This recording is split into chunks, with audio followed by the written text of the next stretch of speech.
Sob a proteção de Deus, declaro aberta a sessão ordinária da primeira Câmara Civil do Tribunal de Justiça do Estado do Rio Grande do Norte,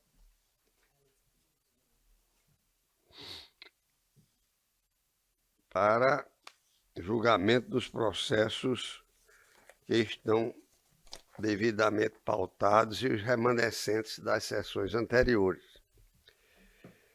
A presidência informa inicialmente que, justificadamente, o desembargador Cornélio Alves está em Brasília hoje a serviço da Justiça Eleitoral, já que é presidente do Tribunal Regional Eleitoral, e, portanto, os processos de sua relatoria não poderão ser votados.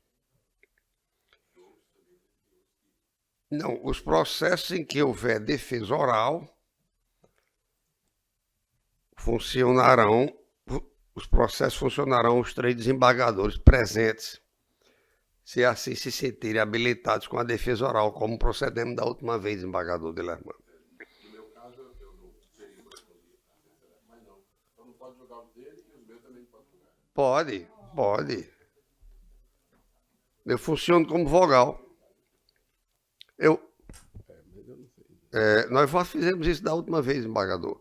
Tudo bem. E eu funciono como vogal de Vossa Excelência, que já funcionava, agora vai ser expedito nos processos de sustentação oral. Nos demais processos de julgamento virtual, votará o colega que continua em jurisdição. Minha toga está descendo aí, pelo elevador. A presidência, na ordem, a expediente. A presidência propõe o exame e aprovação com discussão da ata da sessão anterior. Todos de acordo? Desembargador Dilermando. Aprovo.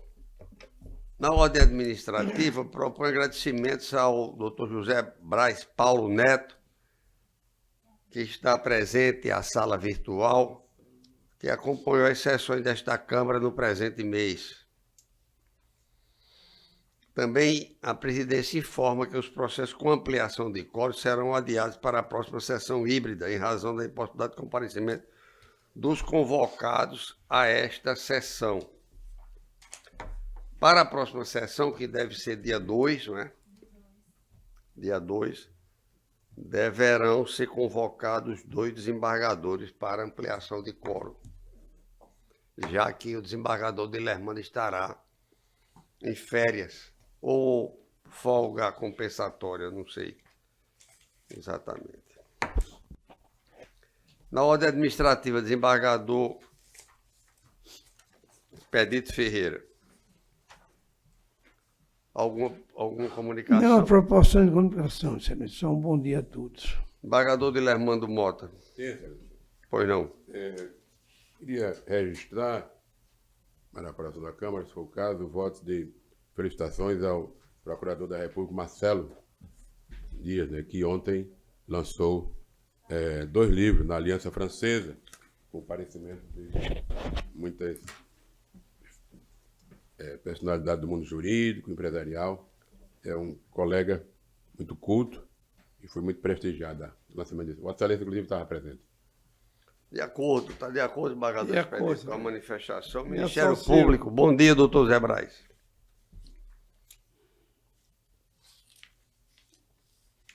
Está na rede. Está na rede, doutor Zé Braz, na rede. Oportunamente, doutor Zé Braz haverá de... Está procurando. Bom dia, desembargador. Relativamente à proposição do desembargador Dilermando Mota, Vossa Excelência se acosta. Aplausos aí, Finalmente. cumprimentos ao doutor Marcelo Alves Dias pelo lançamento de 2 obras ontem na Aliança Francesa. Os cumprimentos manifestados pelo desembargador Dilermando, acatado pela Corte.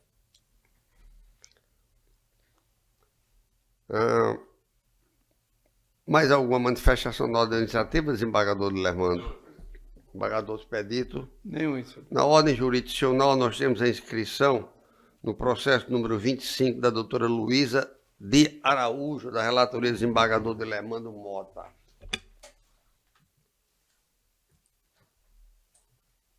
Pois não, doutora. Excelentíssimo senhor presidente desta Colém da Câmara Civil, a partir de quem cumprimento os demais julgadores, ilustríssimo senhor representante do Ministério Público, caros servidores, advogados, demais presentes, hoje eu gostaria de traçar algumas considerações em nome da apelante Polo Multissetorial. Excelências, a Polo, neste caso, ela busca a reforma de uma sentença que é extra petita, porque julgou um pedido que sequer foi formulado na inicial. Essa sentença que condenou a Polo ao pagamento de uma multa astreinte pelo descumprimento de uma obrigação que o próprio juiz Acol reputou ser exclusivamente da Capuche, e também essa sentença que não analisou devidamente a natureza jurídica do negócio que foi celebrado entre as partes.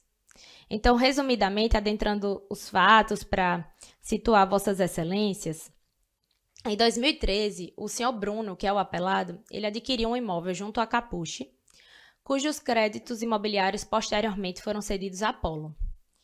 E em 2014, o senhor Bruno ajuizou uma ação de indenização por danos materiais e morais em face da Capuche e da Polo. E o que ele dizia nessa ação?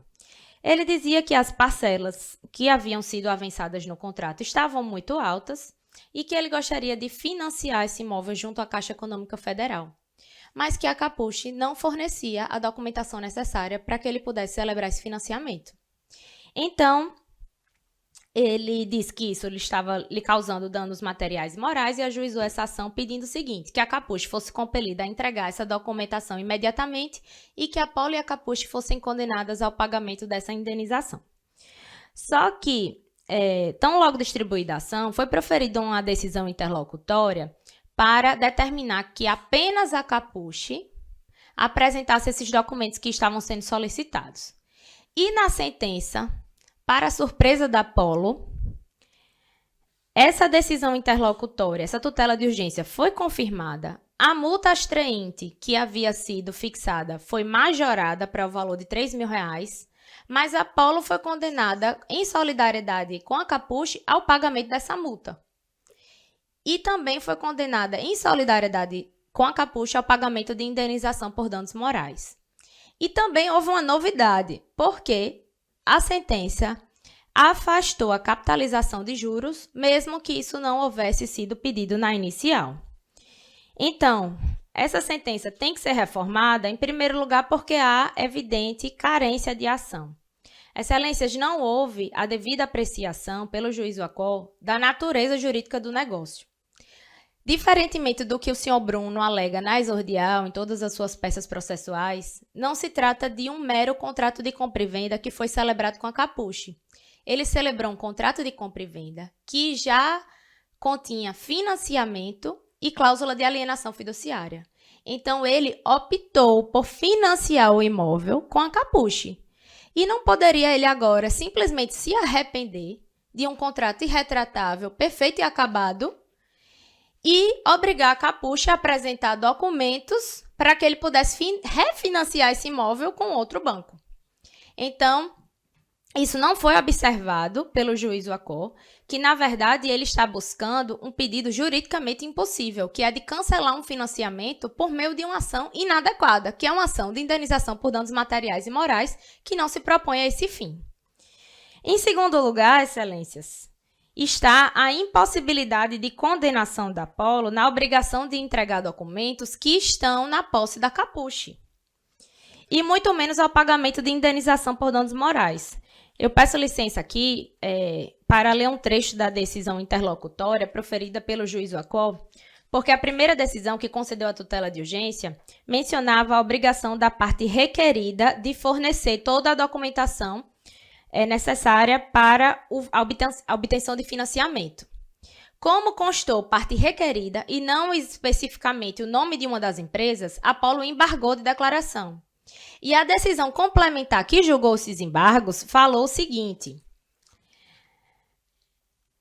a obrigação determinada no último decisum foi imposta apenas a Recapuche, a qual tem a obrigação de fornecimento da documentação necessária para a obtenção do financiamento imobiliário pelo autor. Desta feita, não há de se exigir da Repolo o cumprimento de tal obrigação. O juízo foi preciso ao condenar exclusivamente a Capuche, em sede de tutela de urgência, a entregar esses documentos. E na sentença, contraditoriamente, incluiu a Apolo nessa obrigação, inclusive condenando-a ao pagamento de uma multa extrainte pelo descumprimento de uma obrigação que não lhe foi imposta. Some-se a isso que os danos morais também, o único fundamento da sentença para a condenação de danos morais foi a recusa da entrega dessa documentação. Então, é óbvio, pelo mesmo raciocínio, que a Apolo também não seria condenada, já que a Apolo não tinha obrigação de entregar esses documentos que não estavam sob sua posse. Ainda, excelências, a sentença incorreu em outro erro muito sério, que foi considerar que deveria haver a incidência do Código de Defesa do Consumidor, porque é entendimento pacificado pelo STJ, inclusive recentemente no julgamento do recurso especial repetitivo 1.891.498, de que nos contratos... O microfone está falhando? Não, né? Certo. De que em contratos com a cláusula de alienação fiduciária não há aplicação do CDC, mas sim da lei específica, a Lei 9.514 de 97. E, por fim, está o julgamento extra petita, que não houve esse pedido, excelências, de afastamento da capitalização de juros. Essa ação ela não é uma ação revisional de cláusulas contratuais. Essa ação é uma ação de indenização por danos materiais e morais. Não houve esse pedido. E esse pedido foi julgado. O juiz Wacó, na sentença, afastou a capitalização de juros, sem que, obviamente, a Apolo sequer tivesse a oportunidade de contestar, porque não houve esse pedido. A Ré sequer teve a oportunidade de produzir provas sobre isso. E o STJ também tem um entendimento consolidado de que, para se analisar se há anatocismo, se há capitalização indevida de juros, deve haver a realização de uma prova técnica, de uma perícia contábil, para se analisar se naquele contrato há alguma ilegalidade na cobrança de juros. E, obviamente, essa prova não foi produzida, não foi sequer requerida, porque esse pedido não existia. Então, não poderia, de maneira alguma, Carlos, o juiz Wacó 28. ter julgado esse ponto, ter afastado a capitalização de juros, e pedimos que a sentença seja reformada em todos esses pontos que foram expostos, especialmente no que diz respeito à capitalização de juros e à exclusão da Apolo na obrigação de pagamento dessa multa extrainte, de entrega de documentos ou de pagamento de indenização por danos morais, para que seja adequado o entendimento já apresentado pelo juiz Wacó em decisão interlocutória. Então, são essas as minhas alegações e aguardo o posicionamento de Vossas Excelências. Obrigada. Pois não. Eu digo inicialmente que as teses de legitimidade arguidas pelos apelantes não merecem prosperar, porque houve apelação de duas partes. No outro pórtico, é imperioso reconhecer que a não realização do financiamento imobiliário junto à Caixa Econômica se deu por culpa exclusiva da construtora Capuche, né? É fundamental também reconhecer a existência de pactuação de capitalização de juros no contrato de compra e venda, e que a análise dos autos evidencia que não houve impugnação específica da perícia extrajudicial apresentada pelo apelado, que demonstra a incidência de capitalização de juros. A Apolo multisserial ao não impugnar especificamente o quentão da perícia, reconhece tacitamente os fatos desfavoráveis a ela, inclusive a existência de pactuação de captação de juros. E eu concluo dizendo que, considerando que a Capuche foi a única parte identificada como responsável pelo fornecimento da documentação e que o descumprimento da liminar persistiu até a prorrogação da sentença, a multa pelo descumprimento da ordem judicial deve ser atribuída exclusivamente a ela. Muito exposto, nego o provimento ao apelo da Capuche, dou parcial provimento ao apelo da Apolo Ministerial para afastar a sua responsabilidade ao pagamento das extraentes. E, além disso, com fogo no artigo 85, majora os honorários comerciais, suportado pela Capuche, haja visto o desprovimento integral do recurso, respeitando a reciprocidade definida na origem para 15% sobre 30% do valor da condenação, considerando a tese definida no STJ no tema 1076.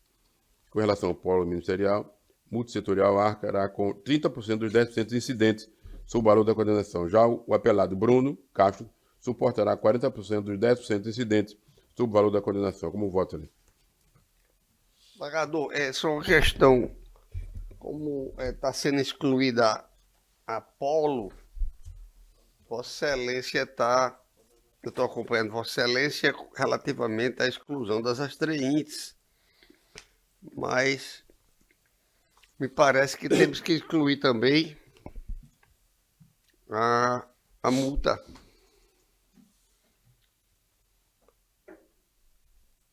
Estou falando aqui que o valor da multa fixado... A multa de dano moral. Porque, enfim, excluir a Polo, porque a Polo foi a empresa que comprou os créditos da Capuche. E cabia a Capuche a exibição dos documentos. Aqui talvez seja mais... Vossa Excelência quer pedir vista para examinar? Não, eu queria só... A sugestão seria só complementar, não seria provimento parcial. Vossa Excelência dá provimento parcial pelo da polo multissensorial. Eu daria provimento total. Porque incluiria, se ela está fora da relação, dessa obrigação, não poderia eventualmente se entender que poderia pagar a multa de R$3.000.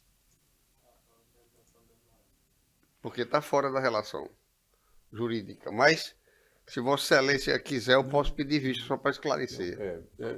Seria interessante. Seria interessante Vossa Excelência pedir vista, ou se for... Para apresentar o voto para Vossa Excelência examinar. Certo. Então, peço vista para examinar essa questão parcial. Correto. Ok? Mas acompanho Vossa Excelência no que está colocado adiantadamente, certo? Pois não. O 14, Bagadão Expedito José Augusto Barbalho. Pagador Expedito. 14.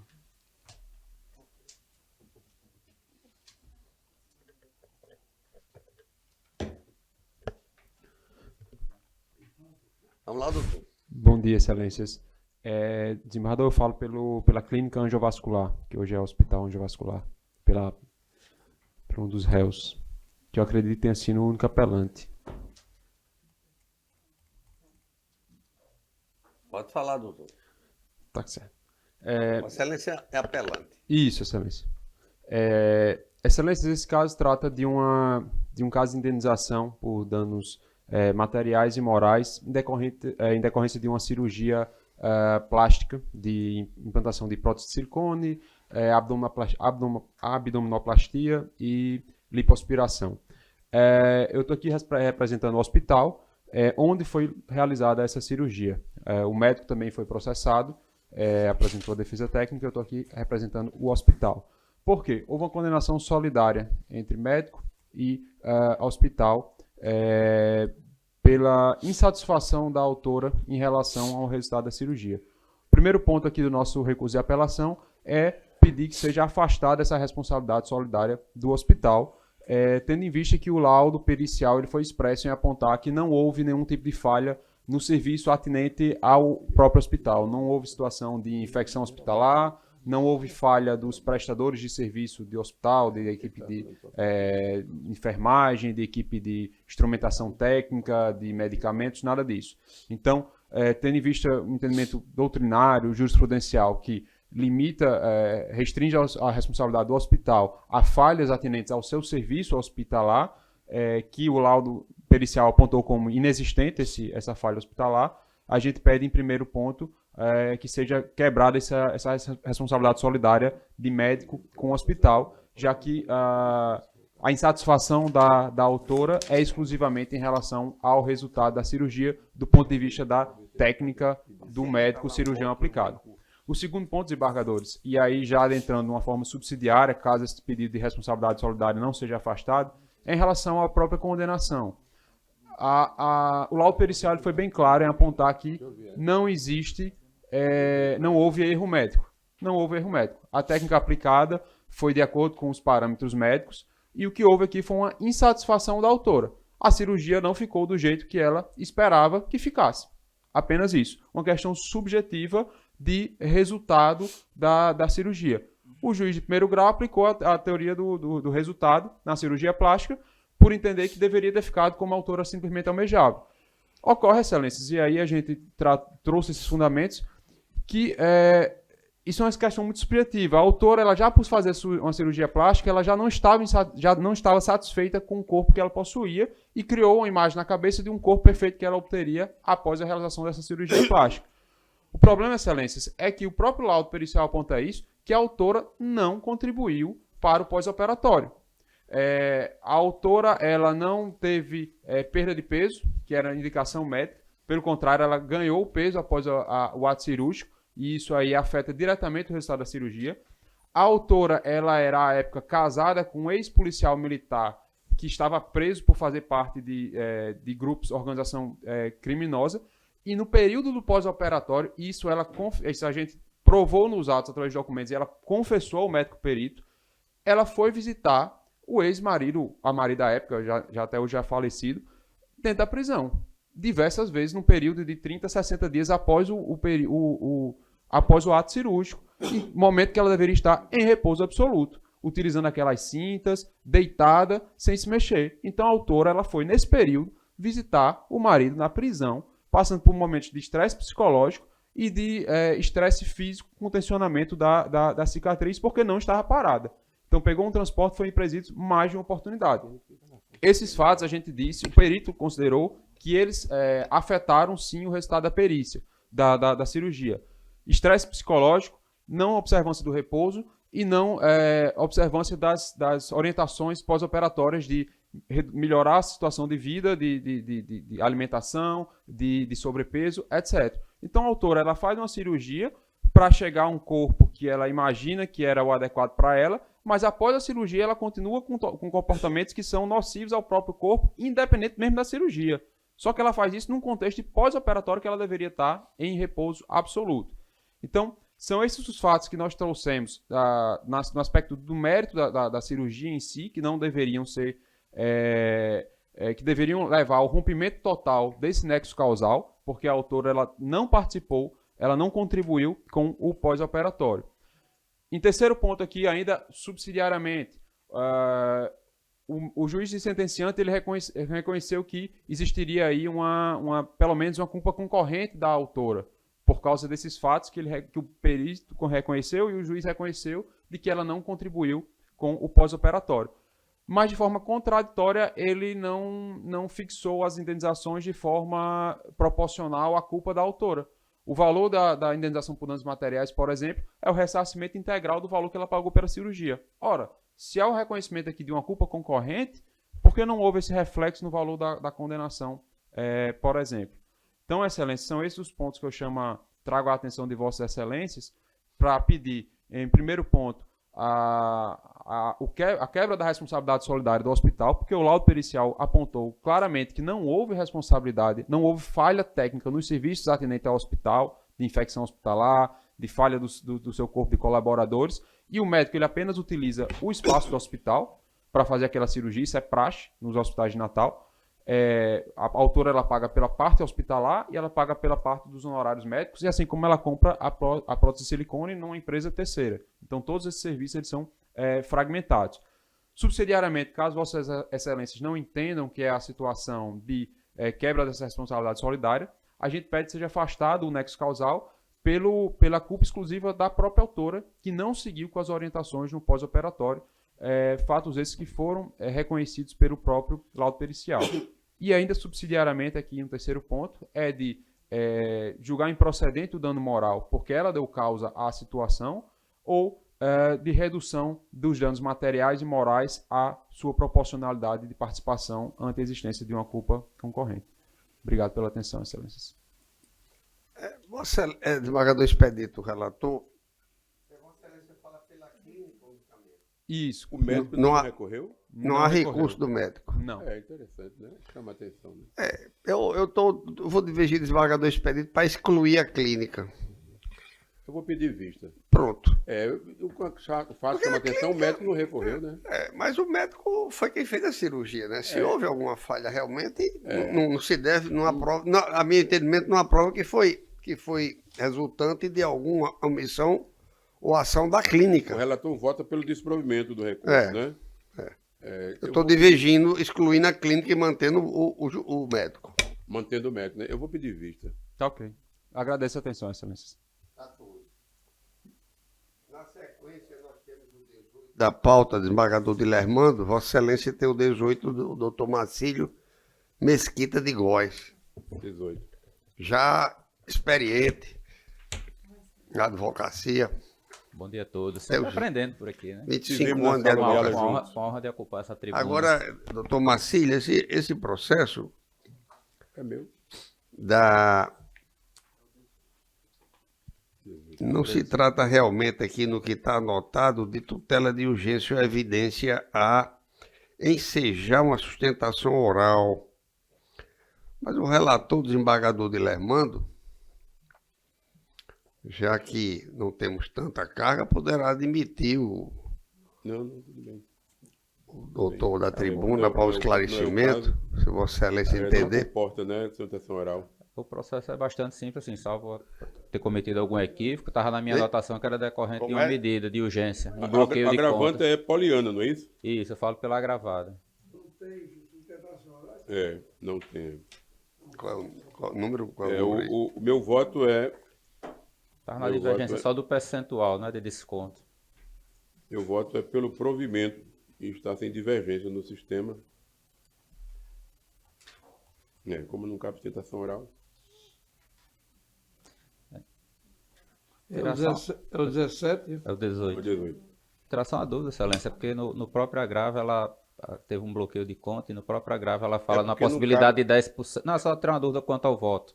Não é nem sustentação não, porque no próprio agravo ela fala da possibilidade de retenção de 10%. Aí se o provimento é nesse sentido, de determinar o desconto de 10%. Porque nas próprias razões de agravo, assim, Ela tá dando é até falado. 40 salários. E a gente pede 30%. Ele Né? está.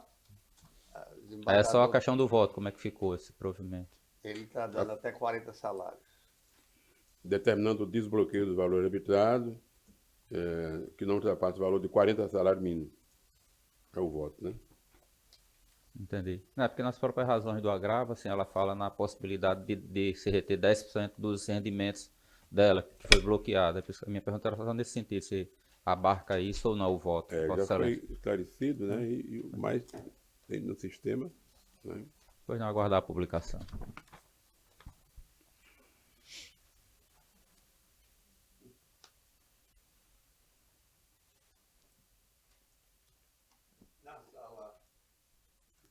Atual, da minha relatoria não está em mesa. Qual é o número, excelência? Número 1? Na sala virtual. Para que na próxima sessão. O 2, doutor Emanuel Cavalcante Nascimento Barbosa. O 2. O 3 está retirado de pauta. Que seria doutor Marlon Gonçalves Sanches. Retirado de pauta. É da relatoria de Minha. Vossa Excelência. O 3? A apelação civil. Eu sou relator no 3. Correto, excelência. O 4, apelação civil, é doutor Rafael de Almeida Araújo, Rachid de Góes Pires, Richard César Ferreira 4 é família, né? de Andrade. Esse processo está imbricado com doutor Rachid ou é outro processo? Está na sala? Está na sala. É outro processo, excelência, eu acredito. Ah, é outro processo. Pois não. Um minuto, por favor, doutor Rachid. Pois não, estou com a palavra, excelência. Aguarda um minuto, por favor. Perfeito.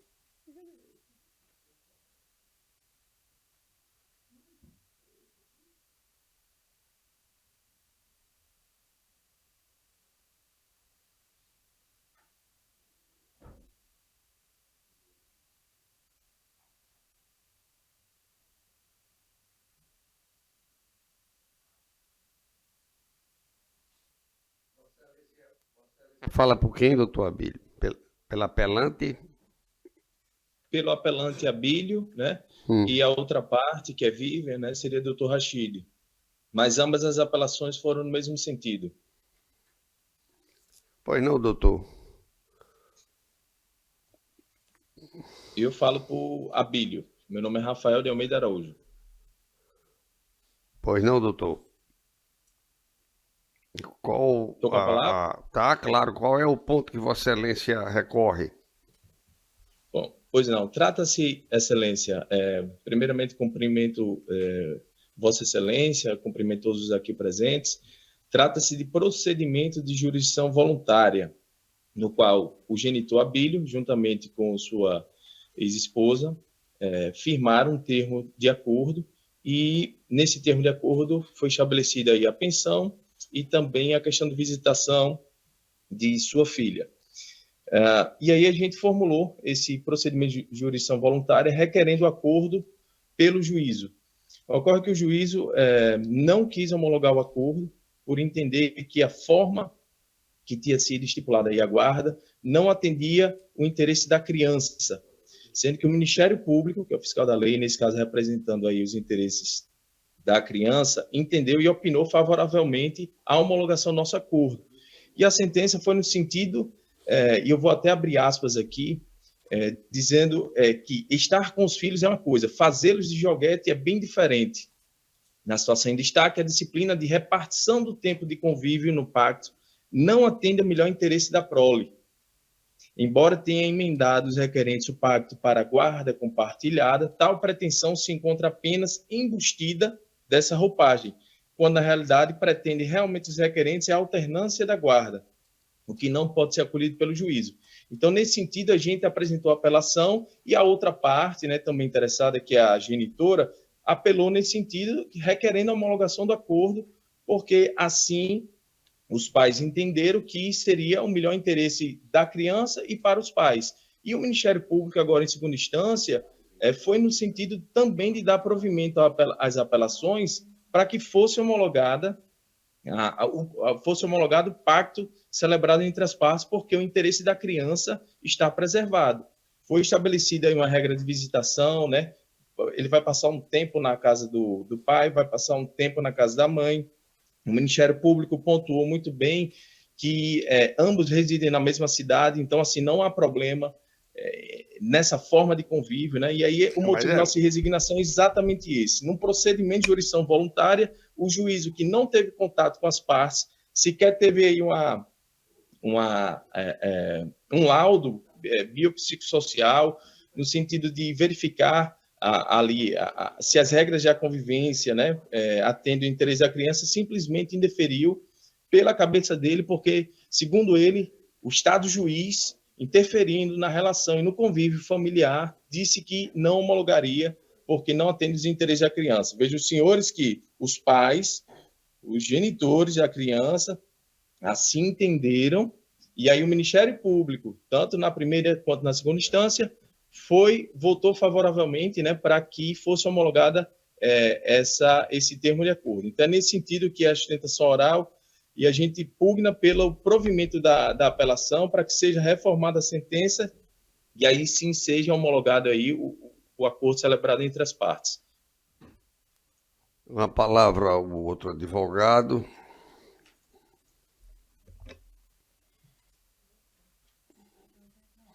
Não está presente. O nosso voto aqui é pela manutenção da decisão. Não convém, no entendimento do magistrado e deste tribunal, o acordo como está entabulado pela não homologação, portanto. Eu vou pedir vista desse processo. A Câmara está à unanimidade votando pelo desprovimento, acompanhando o relator, não é? Mas me subsistiu uma dúvida aqui, eu vou pedir vista só para Pois não, excelência, à vontade. Com pedido de vistas para... O quinto é Dr. Daniel Sebadelli Aranha. É apelado, está mantendo a decisão. O 6 foi retirado de mesa. O 7, Renato Duarte Melo, Cirela. Não está presente, votado. O 8, Rodrigo Aires de Moraes. Também não está presente. O 9, desembargador expedito, Diego Mendes de Freitas. O 8 é... Votado no sistema. É. O 9, Diego Mendes de Freitas. Também não está presente, votado. O 10, Priscila Ferreira Mesquita Lopes. Está pedido de adiamento do desembargador, já foi feita a sustentação oral. O desembargador Cornélio aguarda o voto vistos para o desembargador Delermando Mota. O 9 teve uma O divergência 10. minha, né? O 9. Já passou, já. O 9 teve uma divergência minha. O 9. O 10, tudo bem, vamos para o 10. O 10 tem um pedido de vista meu, né? Mas não está em mesa. Não tem, inclusive, porque eu até preparei, mas o desembargador Nélio está... Começou a participar Está vinculado, Começou a participar Está vinculado, o desembargador Cornélio. da votação. O 11, doutor Bruno Henrique Saldanha Farias, não está presente. O 12, Diego Otaviano Trigueiro de Macedo. Presente, excelência. Agravante Raimunda Teixeira e IPE. É o 12, é? O agravante, o 12. É o quê?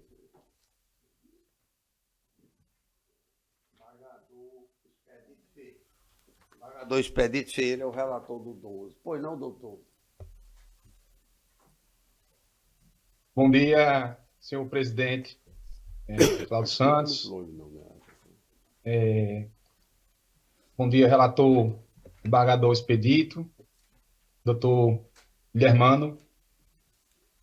Cumprimento também aqui os demais, o ilustre representante do Ministério Público, os demais servidores e os advogados aqui presentes.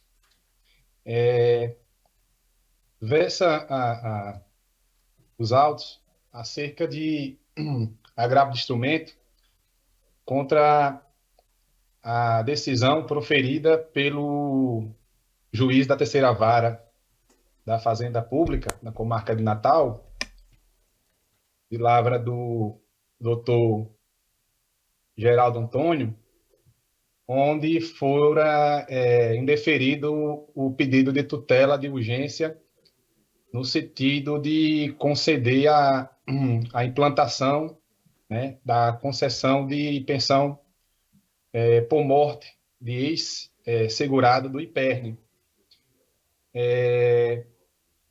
Entende a parte agravante que não caminhou bem a decisão do doutor Geraldo, quando do seu indeferimento, quando mesmo fundamenta que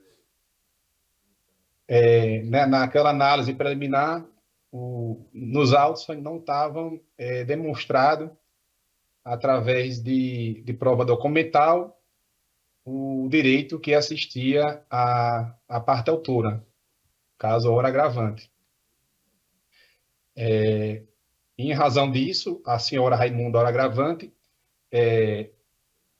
interpôs através, né, do causídico que os fala aqui, agravo de instrumento, no sentido de reformar essa decisão que indeferiu a não implantação da concessão.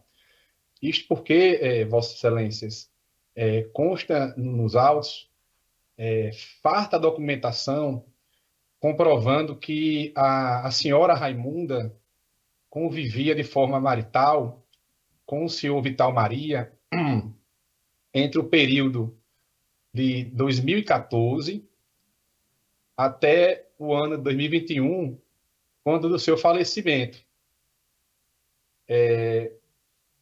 Consta nos autos inúmeras comprovantes de endereço, onde dão conta que tanto o senhor Vital Maria, de Cujo, quanto a senhora Raimunda Teixeira, a agravante, conviviam no mesmo endereço, ou seja, na rua Laureano Gomes, número 392, bairro Potengi.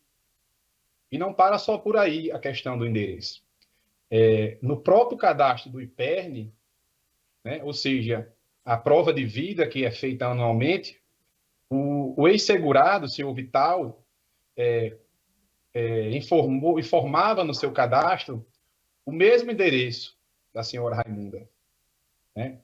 A própria declaração do imposto de renda, também que fora colacionada aos autos, consta o mesmo endereço de ambos. Inúmeras notas fiscais de consultas médicas também comprovam o mesmo endereço de ambos.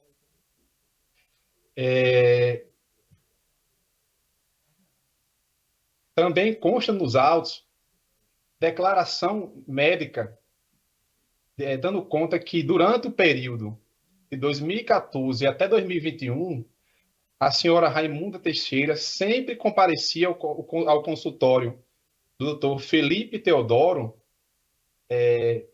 para acompanhar o senhor Vital. Então, ela sempre estava ali presente. Então, também consta nos autos 3 declarações sobrescritas por vizinhos próximos, dando conta que o senhor Vital e a senhora Raimunda viviam como marido e mulher durante o período aqui que foi exposto. E toda essa documentação que eu acabei de citar aqui, ela culminou numa sentença proferida pelo juízo da 7ª Vara de Família e Sucessões, reconhecendo a união estável, a vida entre o senhor Vital e a senhora Raimunda, né? Do período de 2014 até a data do seu falecimento, que ocorreu em 2021. Embora tenha essa farta documentação, esse reconhecimento judicial, né, através de sentença, ao qual foram carreados todos esses documentos no processo administrativo do IPERN, o IPERN, de forma injustificada, não concedeu, né, além de ter amorosidade e não dar andamento no processo, recentemente não concedeu a implantação da concessão da pensão por morte. E o agravo é no sentido de que a decisão do juízo do primeiro grau, oriundo da 3ª Vara da Fazenda Pública, ela seja reformada no sentido de que seja concedida essa tutela de urgência para conceder essa implantação do benefício de pensão por morte em favor da agravante, com base em toda essa documentação que restou comprovada nos autos, inclusive pelo reconhecimento judicial pela Vara de Família. É o que se pede, Excelências. Expedito. O 12.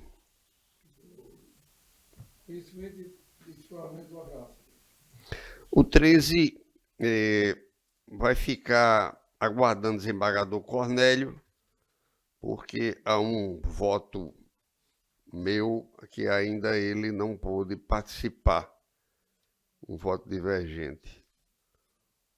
O 14 está com pedido de vista ao desembargador Dilermando Mota.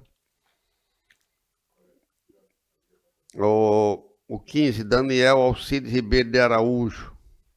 Desembargador Expedito Ferreira, relator. Não está? Não está em sala, votado. O 16, está com pedido de vista para mim. O desembargador Cornélio. Começou a votação, não pode ser votado o 15. O 16, aliás. O 17, Renato Cirne Leite, não cabe sustentação oral. Foi votado. 17. O 18 também. 18 é meu também. O 19, Marcondes Cardoso de Paiva. Banco Safra e Edneuza. Está na sala. 19. Sustentação. Bom dia, Excelência. Estou sim. Vossa Excelência representa quem? Representa a gravada. Então está sendo dado provimento à unanimidade, né? Mas ele é agravado. Gravada. Ele é agravado, desembargador. Sim, é o contrário. É. Qual é o número? Pois não, doutor, pode 19, falar. né? Primeiramente, bom dia, né, senhores desembargadores. Bom dia, senhor presidente.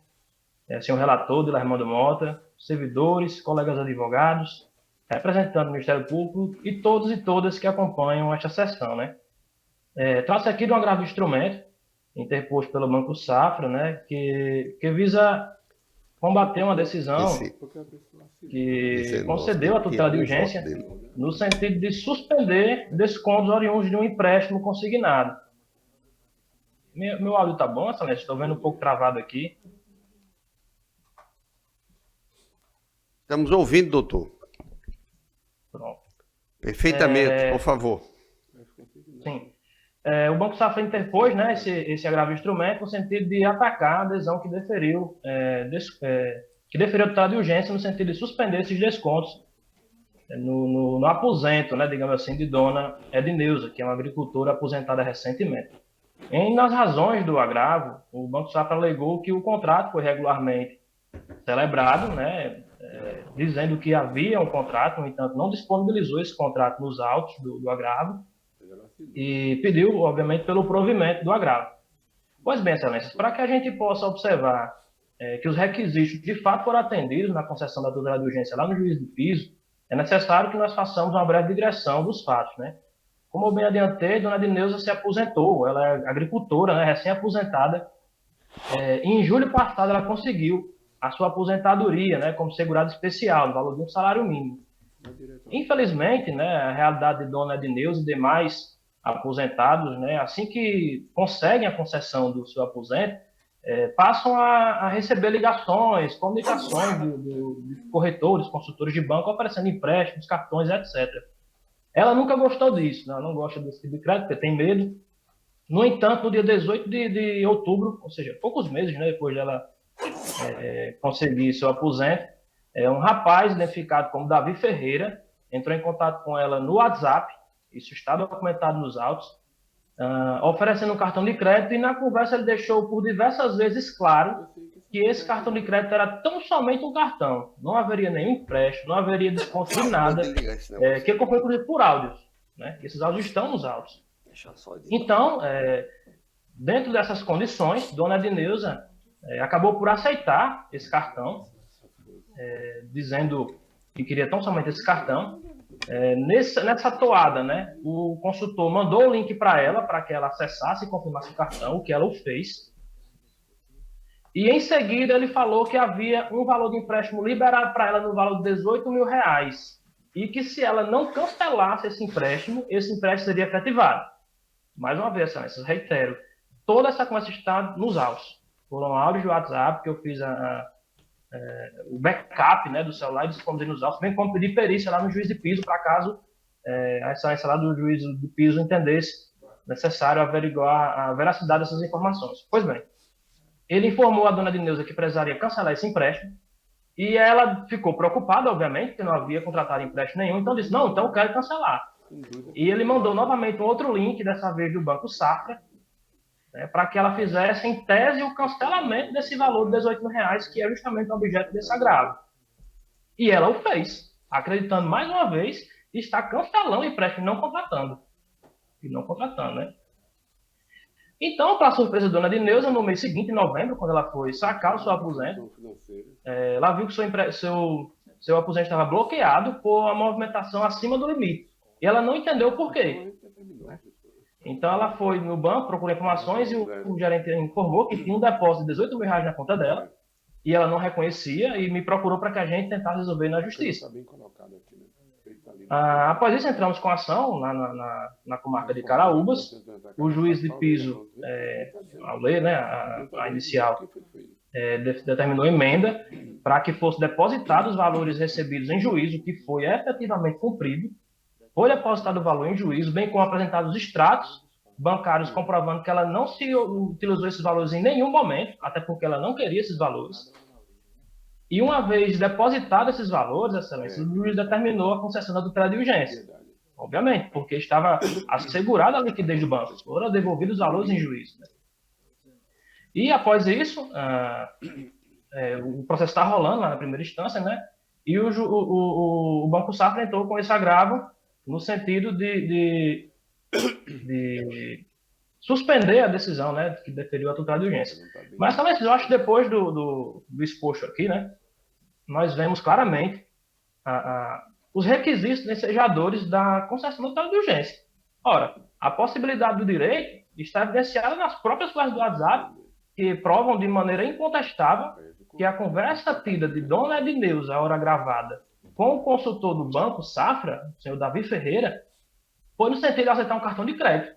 Então, se ela acreditava contratar uma coisa e acabou, por motivos alheios à sua vontade, na verdade, induzidos por representante do banco, contratou outra coisa, trata-se aqui nitidamente de um vício de consentimento. Junto a isso, a gente prova nos autos, tanto de piso quanto de piso e agravo, a integral devolução dos valores. Imediatamente. Então, logo o juiz determinou, depois determinado, foi depositar os valores em juízo. E ainda, por cima de tudo isso aí, Excelência, nós vemos a urgência da medida, né? Porque trata-se aqui de uma aposentadoria no valor de um salário mínimo. Um salário mínimo, Excelência. O que nós vemos no mundo de hoje, né, dos elevados custos, é que são valores realmente muito pequenos para a própria subsistência e que estão sofrendo desconto na escala de 30%. Isso coloca em risco a própria alimentação da agravada. Daí a urgência dessa tutela, né, da manutenção da decisão que suspendeu esses descontos. E junto a isso, Excelência, ainda tem a perfeita possibilidade de reversibilidade da decisão, porque os valores estão consignados em juízo. Então, uma vez a decisão seja revogada, os valores estão assegurados. Então, diante de todo exposto, então, nós temos votos de excelências, pedimos pelo desprovimento do agravo, né? Ou seja, pela manutenção integral da decisão de piso, no sentido de manter a suspensão dos descontos. Muito obrigado. Doutor, o excelentíssimo desembargador relator vai retornar o processo para reexame no gabinete. Não vai ser votado hoje, portanto, com as considerações de Vossa Excelência. O 20, Cristiano Luiz Barros, não cabe sustentação oral, centrais de abastecimento. O 21, Lohane Torres Andriane, não presente. 22, doutora Isabel Costa Fernandes, não está presente. O 23, Fernanda Fernandes dos Santos, embargo de declaração, não cabe. O 24, Telemar e doutor Marcos Aurélio Lopes de Farias, não presente. Doutora Luísa de Araújo, o 25, com pedido de vistas.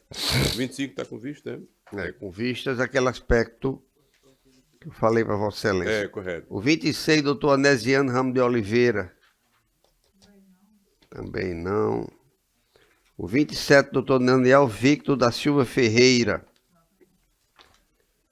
RJ Participações e apelado Maria Daua. 27. Relator desembargador de Lermando. Presente, né? Vossa Excelência apelante. É uma questão de benfeitoria. Eu sou apelante, Excelência. É uma questão de benfeitoria, não é, doutor?